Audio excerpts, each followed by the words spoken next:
Il était une fois le FESPACO. Je pense que c'est une manière de conteur de commencer une histoire. Et l'histoire du FESPACO a commencé en 1969. Et nous avons encore les premiers témoins de la naissance de ce festival qui sont toujours vivants, Dieu merci, parce que beaucoup nous ont quittés. Donc on veut leur donner la parole pour témoigner très brièvement sur ce festival. Et aussi, c'est une manière de dire, c'est un festival qui a eu la particularité d'avoir une grande longévité. Ça tient à quoi? Qu'est-ce qui fait que les gens courent à Ouagadougou tous les 2 ans à ce festival qui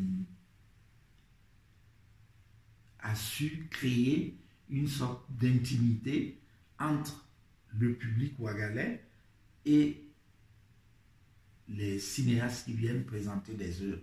Je crois que ce qui fascine les gens, en dehors de venir voir des films, c'est aussi de voir ce peuple burkinabé qui a une relation évidente avec le FESPACO et qui a un sens de l'hospitalité, une forme de générosité et surtout une ouverture d'esprit extraordinaire.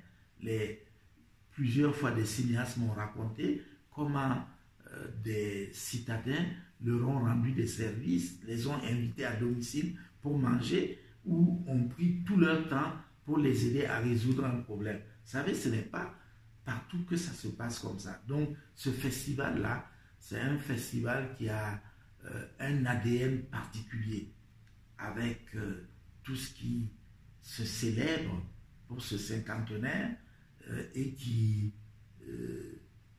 fait penser que un événement est né grâce à la dynamique, à l'énergie, à la conviction, à la vision d'un petit nombre de personnes, a grandi et est devenu ce que nous savons aujourd'hui, un festival qui a à la fois ses atouts, mais évidemment qui a aussi des problèmes à résoudre.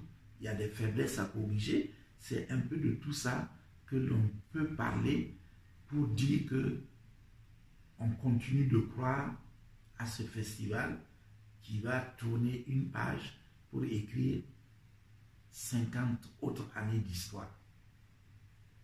Tout le colloque s'est bâti autour de la phrase emblématique qui cadre cette célébration.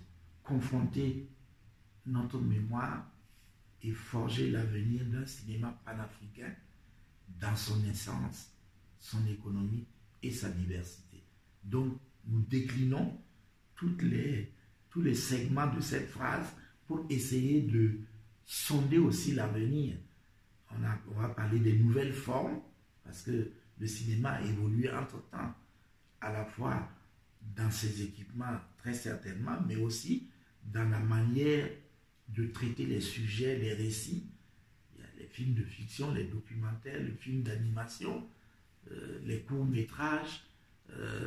Et par exemple, nous invitons une personne qui est d'ailleurs une dame, qui elle s'est spécialisée dans les questions de la science-fiction en Afrique, dans le cinéma africain, l'afrofuturisme, etc. Vous voyez, on veut aussi parler de l'avenir et nous projeter dans tout ce qui se fait déjà de nouveau, mais qui va encore évoluer énormément avec les web stories que les gens font, parce que le cinéma, ce n'est pas seulement le long métrage, ce n'est pas seulement le documentaire, ce n'est pas seulement le court métrage de fiction, ce n'est pas seulement l'animation, c'est tous les types de récits qui sont en train de fleurir aujourd'hui en Afrique.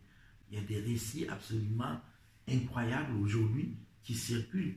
Le FESPACO doit être capable de capter tout cela en essayant d'ouvrir de nouveaux espaces aussi pour là où ces choses-là vont pouvoir s'exposer et s'exprimer pendant la durée du festival. Donc nous sommes en train d'essayer d'ouvrir de nouvelles portes tout en consolidant les choses qui existaient déjà. Il faut s'ouvrir à autre chose.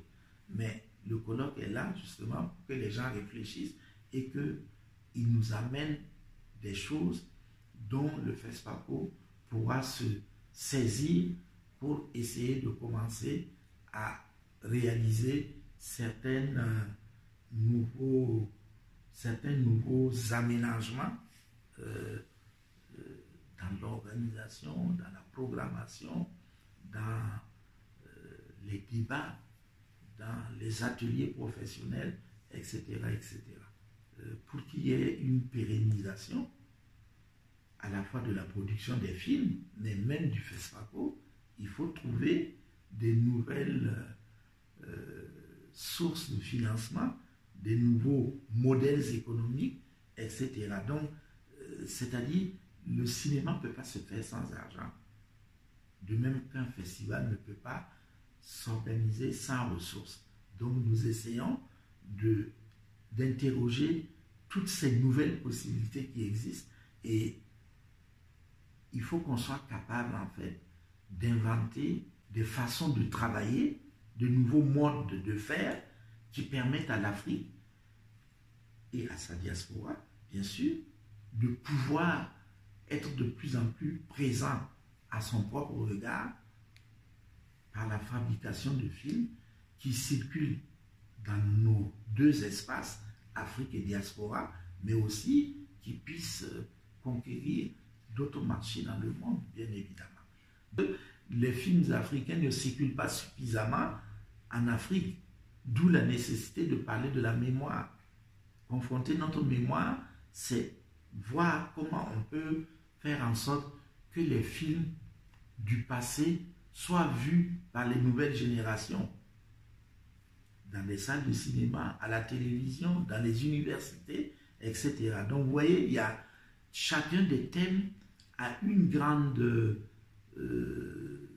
un grand champ et une forte résonance. Et si nous avons invité des gens comme Achille Mbembe, Felwine Sarr, Madame Aminata Traoré du Mali, Taubira Christiane de France, de la diaspora, c'est pour dire que le cinéma n'est pas que le cinéma. Le cinéma est aux confins de toutes les autres créations. Parce que le cinéma ramasse tout quelque part. Et ça permet aussi de dire que les cinéastes ont besoin de se nourrir à la réflexion d'autres personnes, des artistes, des activistes intellectuels. Vous voyez, Felwine Sarr parle des métaphores du futur. Ça doit parler beaucoup à des cinéastes d'aujourd'hui. Parce que c'est à nous, c'est aux jeunes de le faire. Donc c'est la raison pour laquelle on espère que beaucoup de jeunes vont venir aussi